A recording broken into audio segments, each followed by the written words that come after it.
България има много сложни проблеми, които за съжаление не намаляват и се увеличават, и то и заради геополитическата обстановка през последните 2 години с тази война. Тя пък приглуши някои от вътрешните проблеми, за които сега се казва: сега не му е времето, дайте да постигнем мира. Нали? Много неща се отлагат за някакво далечно бъдеще. Като част от Европа, ние трябва добре да обмислим и да действаме по отношение на тези инструменти и планове, с които сме се обвързали в Европа, като плана за възстановяване и устойчивост и така наречената зелена сделка.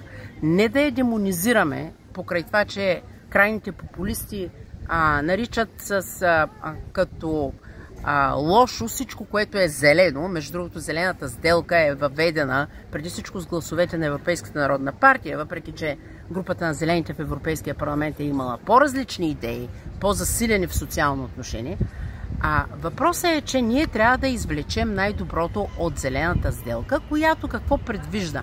Предвижда трансформация точно на нашата икономика по един дигитален начин и по един енергиен начин, в смисъл енергийна трансформация. Не да плюем зелената сделка, че тя ще лиши много миньори от работа. Между другото, установих днес, проверих случая на Хиерлен, Лимбург, това е място в Холандия, където са направили трансформацията от черно към зелено, я наричат, от минен район към район с по-зелени индустрии, много отдавна, преди 30-40 години. Там също е ставало въпрос за подобен брой хора, около 40-45 хиляди души, за каквито става въпроси в така сърцевината на зелената сделка в България. Идеята тук е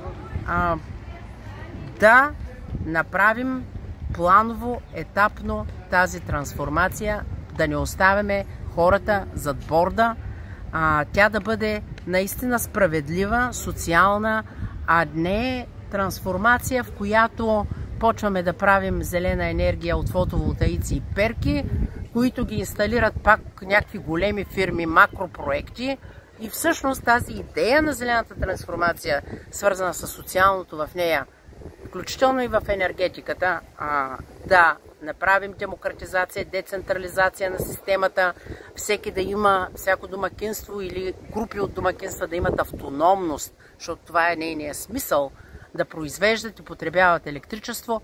Ние не възприемаме тази част, защото тя е трудната част. Там трябва да се измисли законодателно, технически как ще се случат тия неща. Не измисляме тая част под така зелени лозунги, които после ще ги наплюем. Ние даваме ресурсите от тази сделка и възможностите отново на големия бизнес в България, отново за голяма далавера, и това не е правилният начин, който се има предвид в зелената сделка, в Зеления пакт. Разбира се, най-накрая, като видим, че живота ни не се подобрява, отново ще кажем, че зелените в България, зелените в Европа, зелено движение и не знам кой още са виновни за нашите несполуки, което е крайно несправедливо и манипулативно.